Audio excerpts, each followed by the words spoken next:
We have the keynote speaker coming up. It is only because Dr.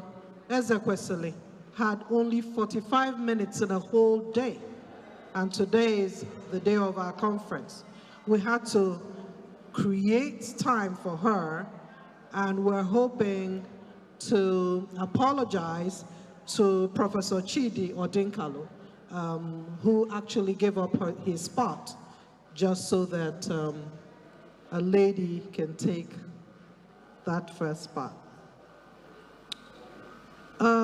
Professor Chidi Odinkalu is a lawyer. He's a human rights activist worldwide.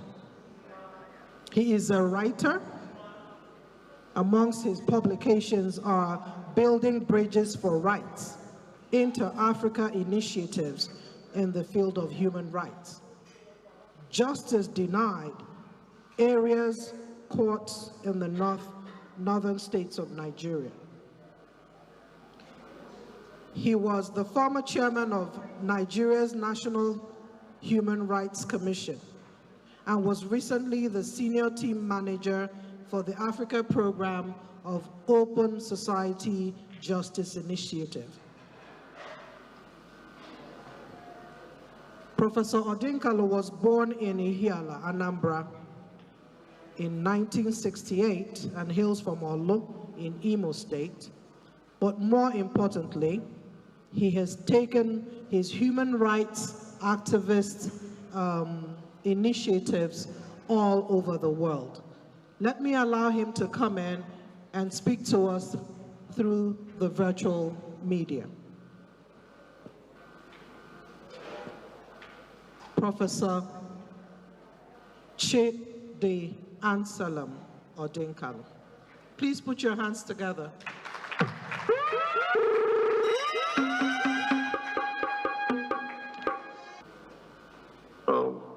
Sorry, good morning. I think it is still morning.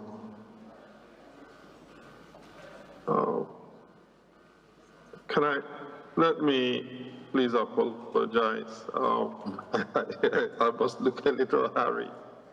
I'm in between, I'm actually in an airport transit zone. So I'm in between journeys. And there is, first of all, I owe you an apology. I would have liked to be in Enugu for this. Unfortunately, my flight arrangements mean that I can't. My travel arrangements, my schedule means that I can't. And so I'm having to do this in a makeshift, from a makeshift location. So you've probably seen my hood. Just that's what it is. Secondly, there is no. I'm the person who owes you an apology, not the other way around. I think Obi, my big sister, has really delivered what should be the keynote. Nemuku Inyom, Borumse Gamifa. I told her that I didn't quite feel comfortable doing a keynote.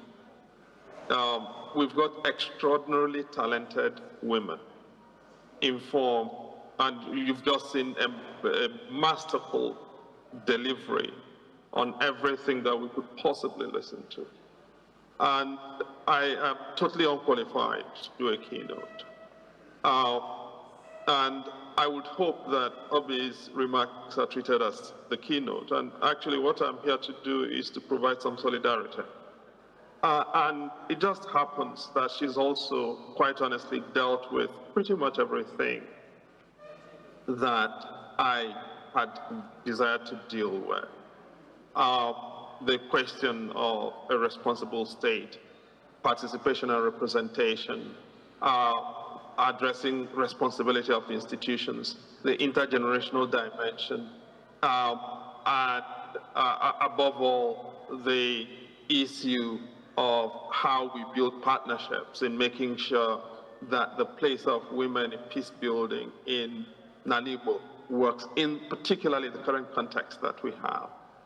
What I therefore wish to do very briefly is to emphasize the aspects of her remarks with reference to the issue of one theme that was there yesterday and which has emerged this morning as well, which is responsibility. And part of what emerged yesterday was the idea of responsible family, responsible parenting, responsibility and womanhood, and all of that, which is very important, unquestionably. But sometimes we can also, in talking about responsibility in this manner, victimize the victims. And as it is, the family system in which the Ndi Inyom people are expected to do this business of not just being responsible by themselves, but also being responsible for others and bringing forth a responsible next generation is very frayed for all manner of reasons that we can go into in this encounter or defer to another encounter. And part of the reason the family system is free in the manner and to the extent that it is because the state is irresponsible.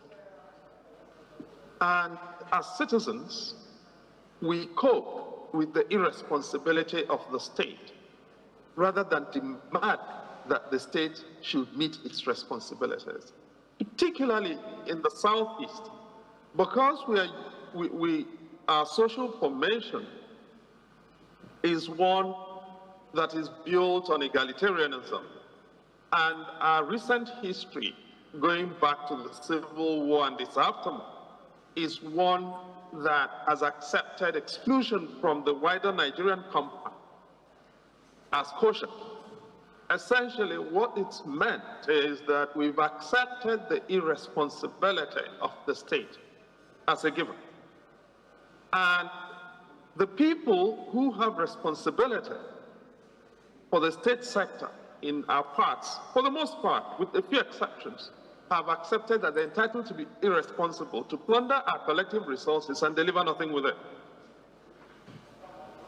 And I'm not talking here about the federal government, which was a point implicit in what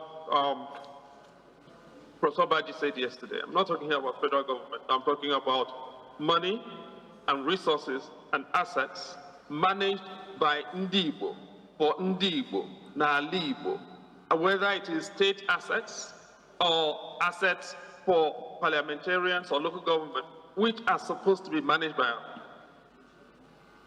And none of those are being applied as they should. Ala-Igbo is about 29,300 and a bit square kilometers. At that size, it is smaller than Kogi State by over 500 square kilometers. It is just about a little over the size of Oyo State. That's the 5 southeast states put together. I know that is not exactly all of the geography of Ala-Igbo, because Ala-Igbo extends beyond those 5 southeast states. But I want to start with those 5 southeast states. The 5 southeast states add up to just a little over the size of Oyo State, about the size of southern Kaduna, and a little under the size of Kogi State. The idea that we cannot pave over everything we want to pave over in the Southeast does not bear thinking about. But as it is, why are we where we are? And what is the challenge we confront? And, Obi has laid those out very clearly, and I'm not going to go over those.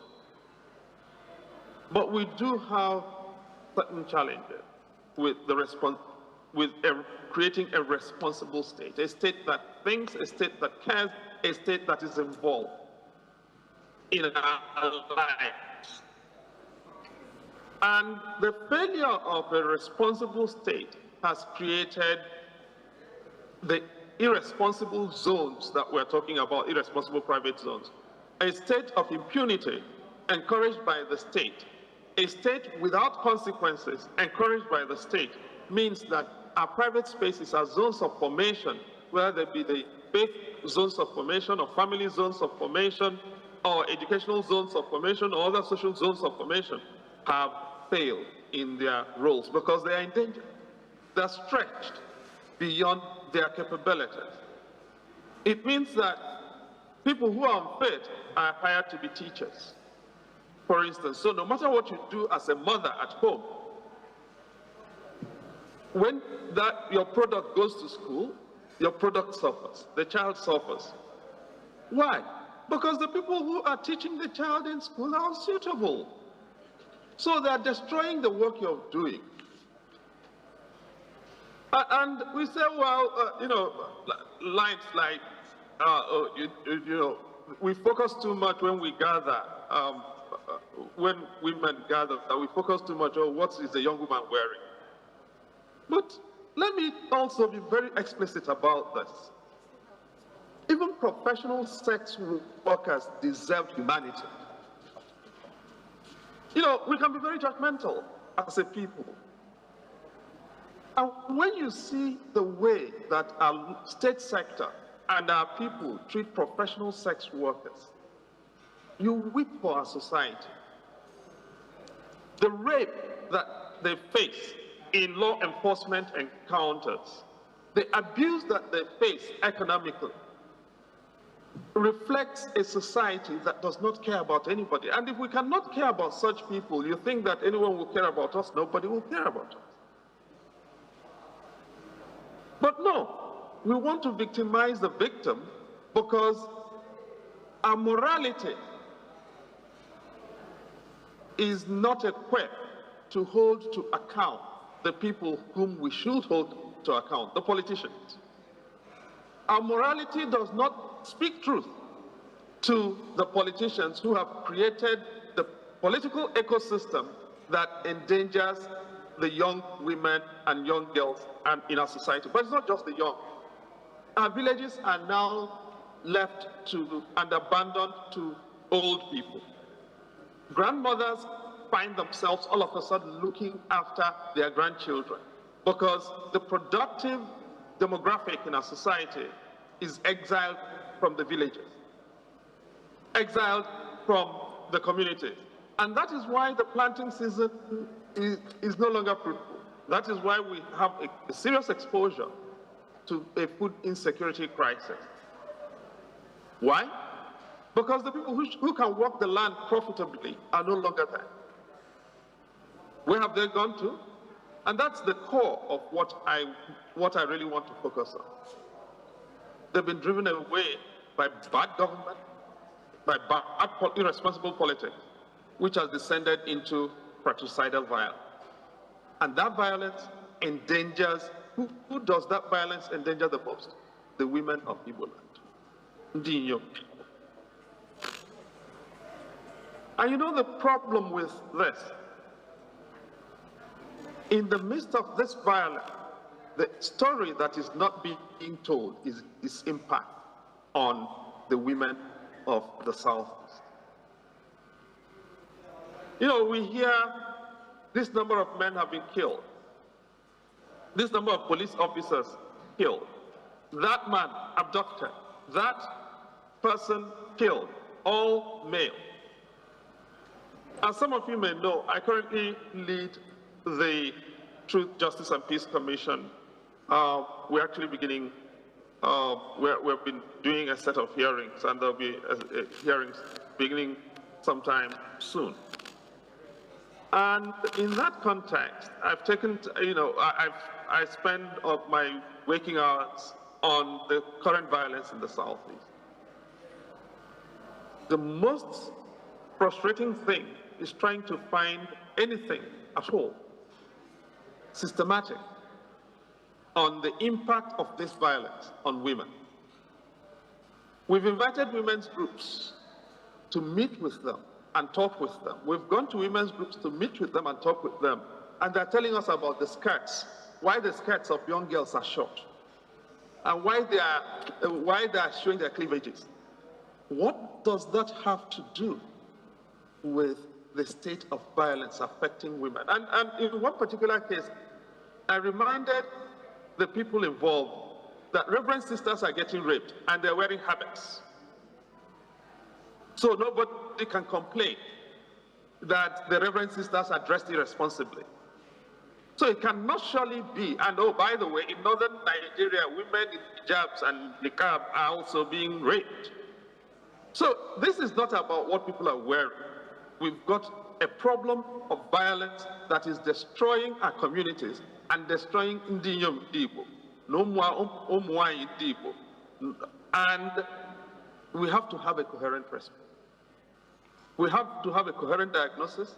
We've got to have, as Obi talked about, coherent documentation and evidence so that we make our case and we're able to build the partnerships that are required. At the moment, none of that exists. There are a few cases. Some of you, of course, may know the case of Obiora Basimelo, the Labour Party candidate in the Anambra governorship election in 2021. Obiora disappeared on his way to a campaign ground in September 2021. Nobody has heard of him since that day that he went for that campaign. And he left a young wife, 2 children, and an aged mother. Labour Party has not said anything about Obiora. The law enforcement agents didn't much say anything until we started putting some pressure.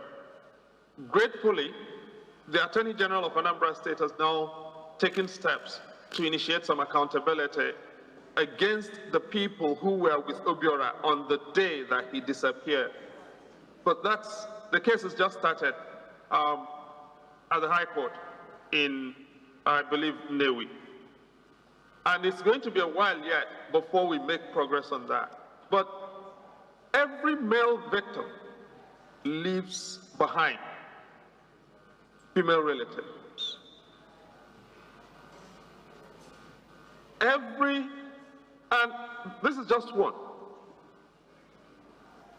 There are dependencies that are created by this violence. I'm not even talking about primary victimizations that are happening. Rape victims that are not reported.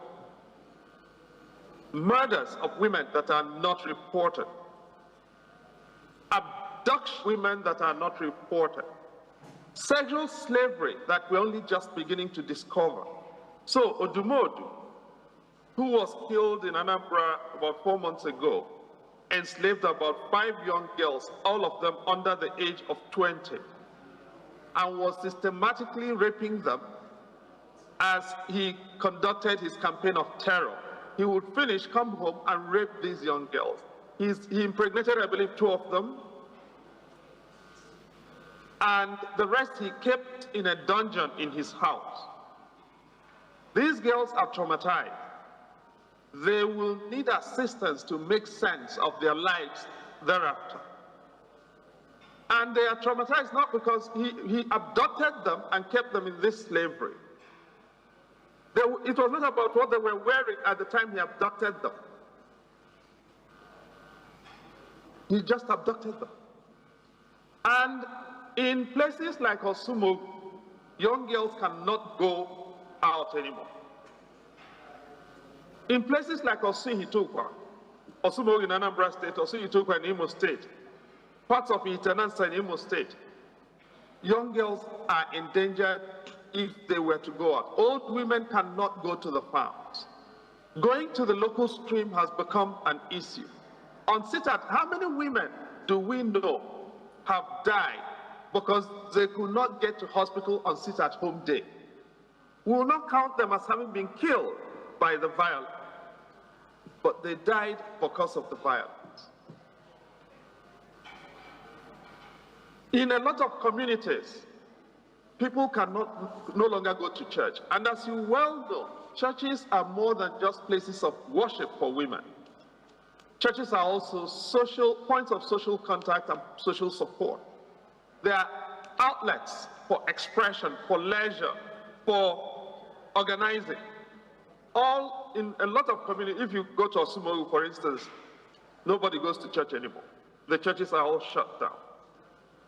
I'm not talking about the markets.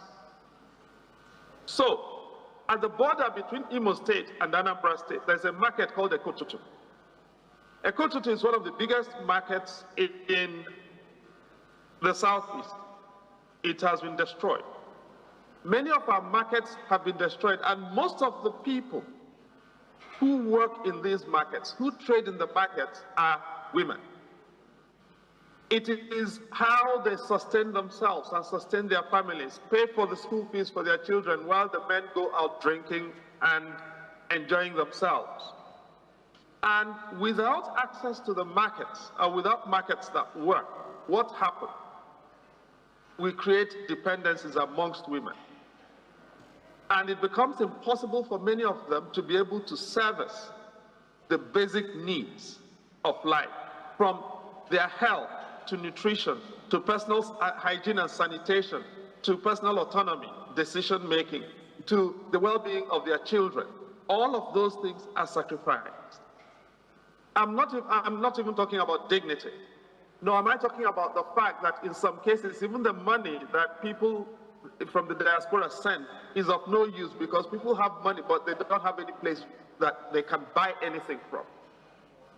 And so the quality of life, really, for a lot of the women in that part of our country, in the southeast, has become totally denuded.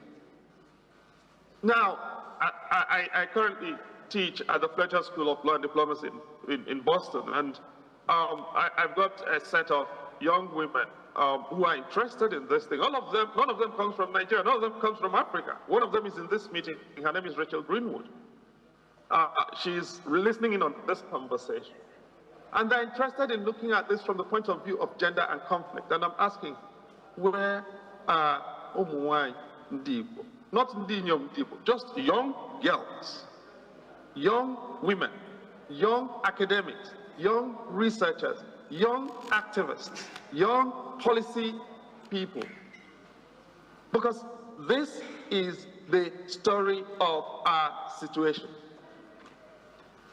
This violence clearly is affecting men, and men are mostly the purveyors as well.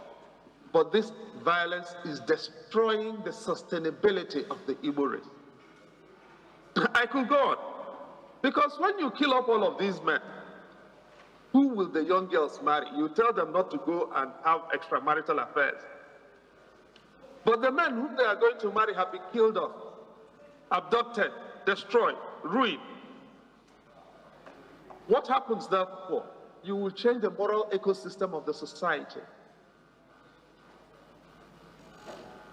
in a way that many of the mature, established women in this gathering will not be happy with. I listened to Professor Baji yesterday, and I feel challenged by what she said, and I don't agree at all with quite a good bit of what she said, because the context has changed, and the context has been changed by violence.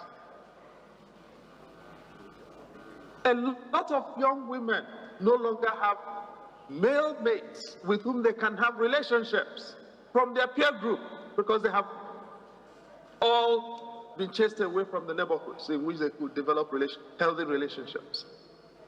How many of us know young men between the ages of 18, 19, 20, and 35 in any of our rural areas these days? Our secondary schools and high schools have been wiped out. In a lot of communities, the schools have been destroyed. So, every society, Ala-Igbo, and there's a reason for that. Because when you marry, all you do is to borrow the fertility of a woman to populate your own lineage. It is borrowing.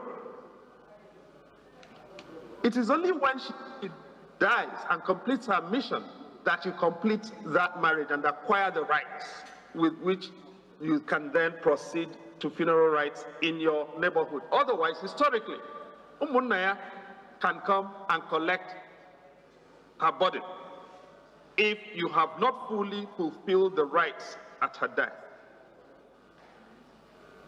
That symbolism is being destroyed by the violence that is happening. And the networks of relationships, healthy relationships constructed as a result of the things that are built around those symbolisms in our society are also being destroyed. The only people who hold us together are the women of our society. The only people who hold our sustainability together are the women of our society. The things and reasons for which they hold us together are what are at stake in this violence. And the search for solutions has not fully adverted to these issues. And so, the federal government wants to shoot everybody. Bring guns, bring soldiers, helicopter gunships. But we don't have enough guns to shoot our way through this crisis. And that means what? We've got to think our way through it, reason our way through it. And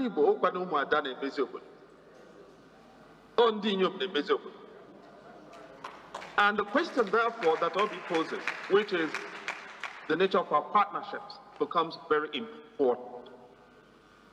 How do we build the partnerships? With whom? And how far? With which we can begin to address this crisis in a way that promises an end to it and a resuscitation of our communities and of productive existence in our communities. That's the short-term challenge. Because without that, we cannot envisage any other things. We can't envisage development. We can't envisage sustainability. We can't envisage a growth in our IGR. We can't envisage full civic participation. Everything is at stake. How do we do that? And this is really the note on which I want to end. Because to do that, we need the involvement of bodies of activity and leadership in places that already are in existence. So in Enugu, for instance, we've got an entity like WACO, which is one of our foremost entities working on human rights of women and violence against women, sexual and gender-based violence. We've got PROWA, and we've got a few other groups available.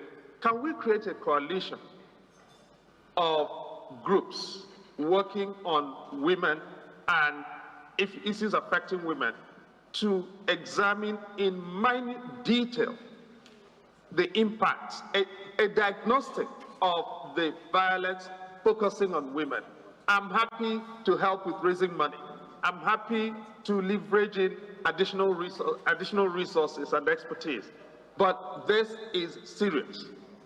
Now, everybody focuses on the northeast. But what is happening in the northeast, or what happened in the northeast, is not much different from what is happening in the southeast. As a matter of fact, the origins are the same. Politicians imported guns, gave to young men to win elections. And after that, they could not amnesty the guns. And the young men decided to use the guns for other things, from full agitation to organized crime. That's exactly what happened in the Northeast. That's exactly how Southeast started. And that's exactly how we ended up where we are. That means what? We've got to discipline our politics. We cannot just continue to focus on telling young girls, oh, you're not well dressed, when governors and senators and members of House of Reps are ruining our societies. The dressing of young girls has become a priority. It is not. With all due respect, I'm not saying it is not a big issue for those who want to make it, but on the scale of destruction, given a choice to prioritize between the dressing of a young girl of 13, 14, 18, 21, and a governor who procures a 150 billion supplementary appropriation, not a dime of which is spent on their state, how do we focus on the dressing of the young girl? Why is it that our moral compass cannot comprehend going to the governor and saying it is not possible? But on the day that that governor has finished rigging an election and calls for us to go and do Thanksgiving in church. All of us will wear our best dress and go and do that, knowing the elections were stolen. It is not a moral issue for us. What is a moral issue is what young girls dress. Can we stop beating up on young girls and focus on the things that really matter? Which is what? Number one, our spaces have been toxified by bad politics and bad leadership. We've got to reclaim them.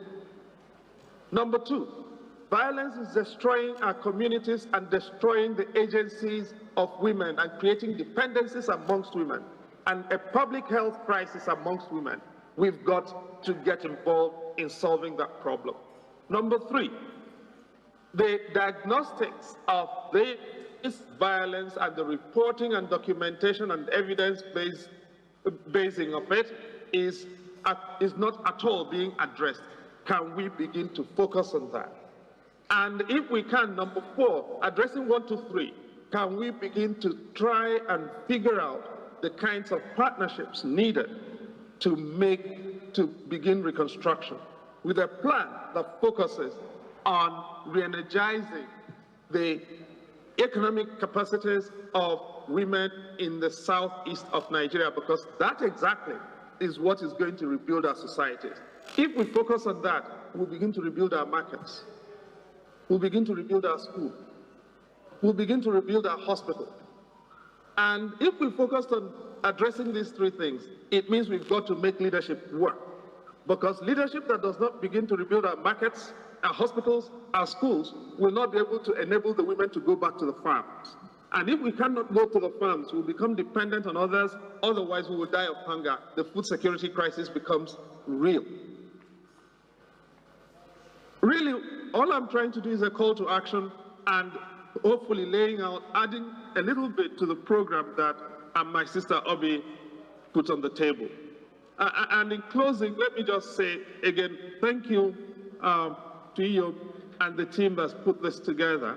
As I said, I renew my offer to help with leveraging of resources, leveraging of assets, leveraging of skills, leveraging of expertise to address on an urgent basis the things that need to be addressed. And finally, in the work that we're doing at the Truth, Justice and Peace Commission, and my big sister, Ambassador Bianca Ono, was here yesterday.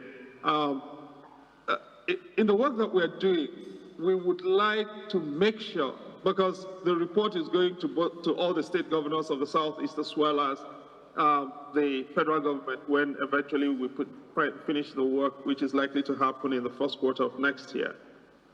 We'd like to have a proper treatment of the impact of this situation on women in the Southeast with a clear set of deliverables, policy deliverables around which we can build an agenda for different people, private sector, government, policy making, the academic, advocacy sector, and the law. Would like to offer a partnership to Nkata Ndi Inyom. Can we work together to get a plan for the Southeast about involving women fully in re-energizing the Southeast political economy? Thank you very much, and may God bless all of us. Thank you, Professor Chidi Odinkalu. Please, he said he will partner with us. Another round of applause. One down, several to go. We have a lot of questions, sir. And we know that you said you're in a bus station. Safe travels at the airport. We wish you safe travels. You're the first one, second or third to put your foot forward. So you go Igbo, Umuada, Ndi Inyom Igbo, Unukute, Akunye Walumunu. Sir, is that what you said, sir? You'd be there for us. That's accurate. Another round of applause.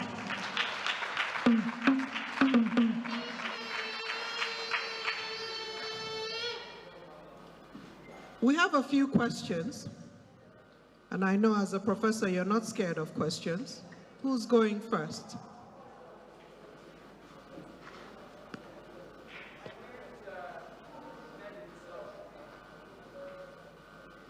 This is Secretary of Nkata Ndi Inyom.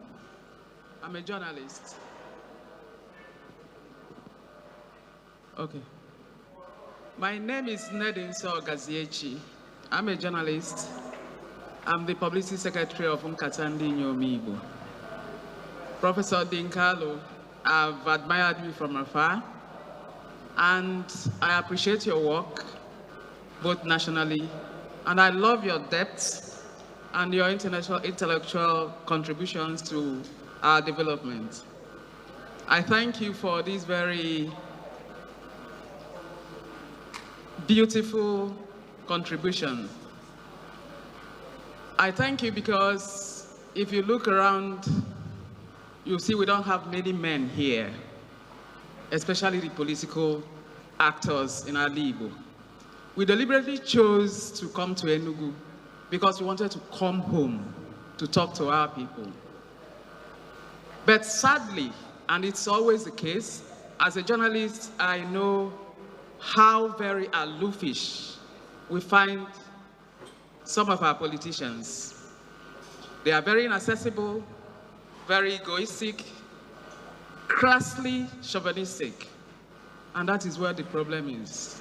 Our motto is partnering for development because we realize, and with documented evidence, the role of women from family to communities to even at global level.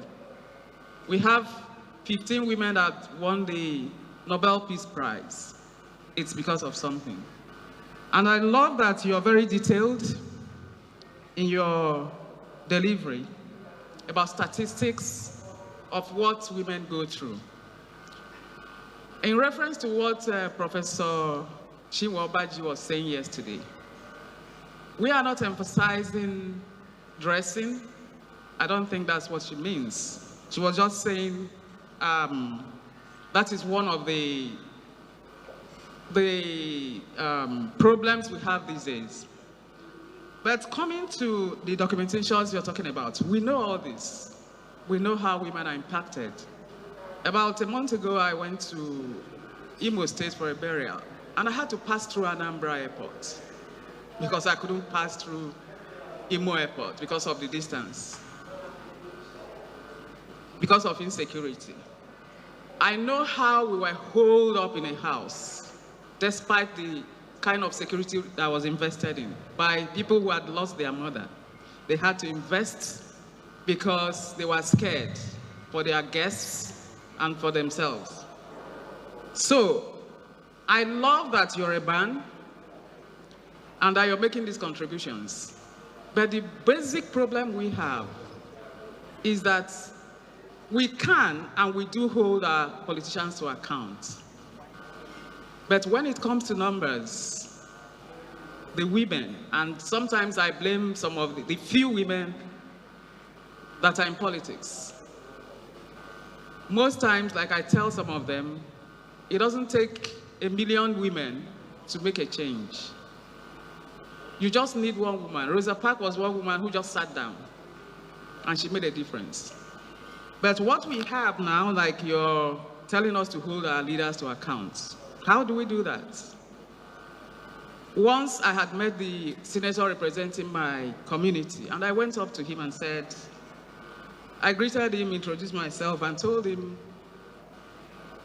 there was a road construction that had been abandoned, the gutter, and the flood, I think, carried a child. And she told me, I'll refer you to my media aides. And I said, no, you won't refer me to your media aides. You're the senator representing my community. But that was after 2019 elections. So he had nothing to lose. He had already got his seat.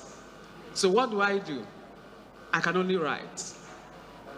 And my emphasis in the last election was writing about about governors throughout Nigeria who had failed their people.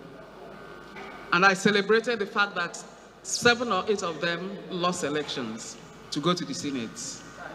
because I see it as their retirement homes. I have pictures, most times I publish them, about the activities of our senators and our representatives. And I tell our people, the presidency is important, but the presidency is not a problem. Who is representing your local governments? Who is representing your ward? Who is your senator? Who is representing your... These men come to you, some women, and I blame some women actually, some politicians, some political actors. They are the ones that are errand people, let me not errand women. They are the errand people for these politicians. They are the ones that get the rappers from them. They are the ones that introduce politicians to these women. They are the go-between for the male politicians. So I appreciate the documentations, but we are all aware, and that is why we're actually here. Because we have, even though it is not, we've not written them down, but we are aware of all the impacts. The AK something market you talked about, I was there and it was closed because I had wanted to go there and get some vegetables and ube actually. But they said no, they don't open because I think it was on a Monday. So they said they don't open because of insecurity. And it's really scary because it's, Ala-Igbo is abandoned almost. And where's the Onyenona village? There's no investment. But how do we assess our governors, our representatives? They all run to Abuja. I call them the Abuja politicians. I don't know whether they seek validation or whether it is just about the Igbos. So I want to know how else, because we are here now, our partnership is what we seek. And I appreciate that you've offered to partner with us. We are not just women talking. The women here are all professionals. We are all, most of them are accomplished, ambassadors, senators, Inyom, our president. I mean, this was our vision. And because of the genuineness of our vision, that is why I'm here. I think this is the only women group I belong to. And for a reason. And this is the reason why we are all here. So I would want, the only thing I would want you to tell us is how can we hold them to account? I can hold them accountable through writing, but I can see what happens. But in trying to interact with them, in the whole of Nigeria, when I talk to politicians, the Southeasterners, Ndi Igbo, both men and women in politics, they are the most inaccessible. Even to invite them for this program, they wouldn't come. But if they say something in the Southwest or the North, they will all run there and seek the flag lights. So we can only do what we can do by being here and talking about it. We hope we are listening to. Thank you. Nkata kaena akpa. Interactive. Onye kwuo, onye isi ekwe, onye ozaza. Interactive. Otego nkata ji agụ anyị ka ekpapụta. Onye a si this side kwuli ebia. Onye si this side kwuli ebia. Whichever way, ọ na-arụ anyị ọkụ n'obi. We are all so incensed, committed to things that are wrong in our place. Prof. Amarokwam, nyabu ajuju, see from 2 o'clock, no 4 o'clock. Egazia, within this hour. Biko, nyanya an idea.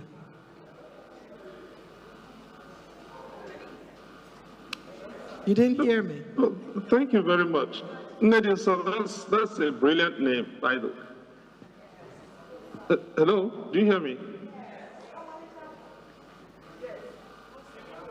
I hope you hear me in some form. Go ahead. We can hear you.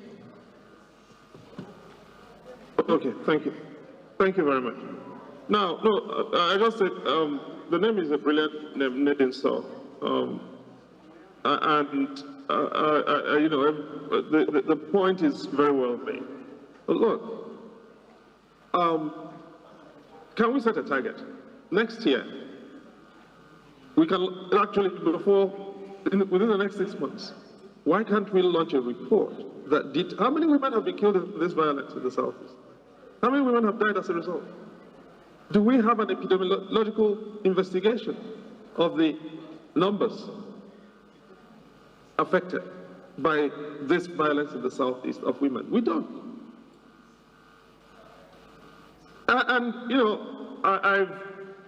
We don't have, or anyone, in the work that we're doing in this now, we've taken one particular state and we've written to all the PGs and Ndigwe across all the communities in this particular state.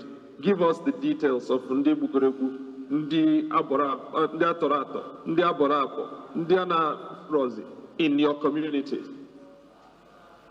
And most of them are lying. Why do I know most of them are lying? Because with each of the responses we get, I do open source search. And in places where people have been massacred, they will tell you nothing happened, we are living in peace. Everybody's living in peace. Why do we then have violence in the Southeast? Then in some communities, they will tell you, yes, we've had victims. But less than 5 communities have reported victims that included a woman. Of the 5 communities that have about 5 communities that have reported victims that included a woman, only 3 the women had names. Otherwise, they will tell you, oh, there was one body that was discovered, it was a woman. The women don't even have names. So what can we do? Can we start with, now you say we know. The problem we have is this. Our ancestors did too much oral tradition. The white people stole everything from us while they were doing oral tradition. It didn't get us any far. So if we know, can we now document that thing we know and provide a framework of policy making? If you go to UNDP to try to raise money about the Southeast, they tell you they don't have any budget for the Southeast because there is no information about what is happening in the Southeast. They have documentation about the Northeast. Have you gone to a Fulani community? We need to also learn from people. If you go to a Fulani Addo, the Addo is the head of a Fulani header settlement. Sir, I'm not sure we need to be learning from anybody. The center cannot hold. It's not holding everywhere. Excuse me, sir. Now, if you go to... Madam, allow him to talk, please. Oh, yeah.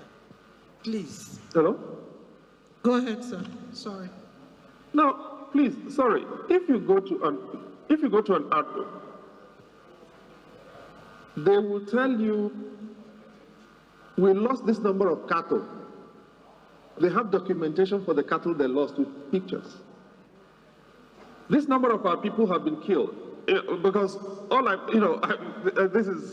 spent quite a lot of time on this across the country. The Fulani community will give you names. They will give you dates. They will give you locations. They will add up and total the numbers for you. They'll give you valuations. You will not say you did not get evidence. And that is why the only locations in Nigeria where people believe violence that requires international partnership is taking place, or things that are happening require international partnership, are locations where you've got Fulani communities. And most of those are in the north of Nigeria. Now, does anybody here know the amount of displacement happening in the Southeast? We've got 2% of the Consolidated Revenue Fund that goes to ecological funds. Not a fraction of that comes to the Southeast. Why? Because we don't have evidence of displacement in the Southeast. Nanka is gone from erosion, ecological disaster. Not a dime of ecological money goes to Nanka because we have not documented. My sisters, my aunties, can we begin to take our situation serious enough to construct documentation. Thank you, sir.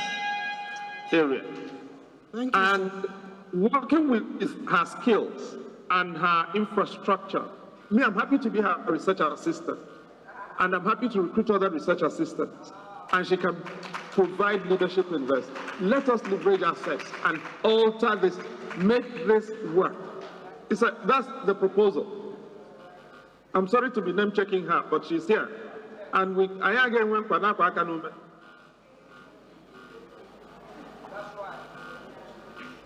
That's right.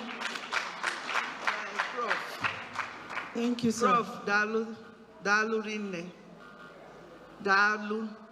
When I approached Prof, can you hear me? Can you hear me? It's not I hear you.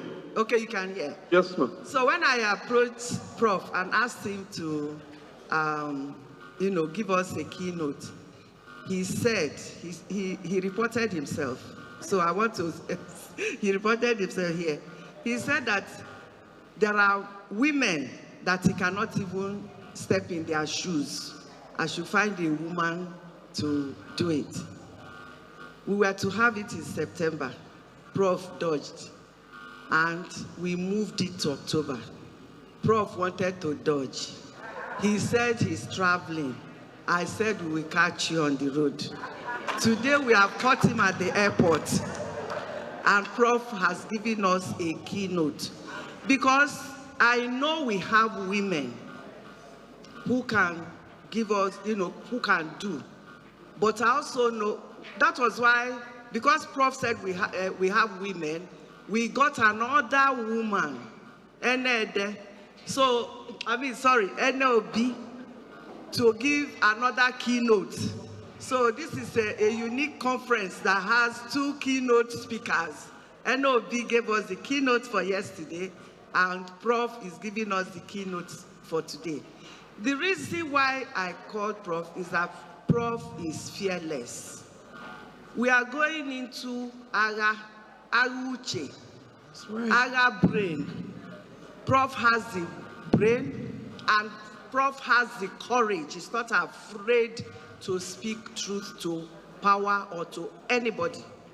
And I knew that he will lead us, give us the framework, and show us how to go about it. We mean business. We didn't just want a talk shop or people who will paper things or lie or, that things are okay. See, you heard it now. When we were planning, we gave invitation to every governor in the Southeast. Personally, we gave invitation to every minister from the Southeast. I personally went to their offices to deliver the letters. We gave letters to every senator from the Southeast, every House of Reps from the Southeast, both man and woman, but none of them is here. We even went to give to all their wives, all the wives of the Southeast governors. None of them came. It's only the Abia State governor's wife who has now sent us a recording, a goodwill message by recording. So, but we are not going to be discouraged. We are not going to. We will keep pushing and challenging them, and we still keep going to them, whether they like it or not. And with Prof partnering with us and people like him, people like NOB by our side, they will see what we will do, because we cannot continue like this. Enough is enough. We are coming after them. Full blast. Enough is enough.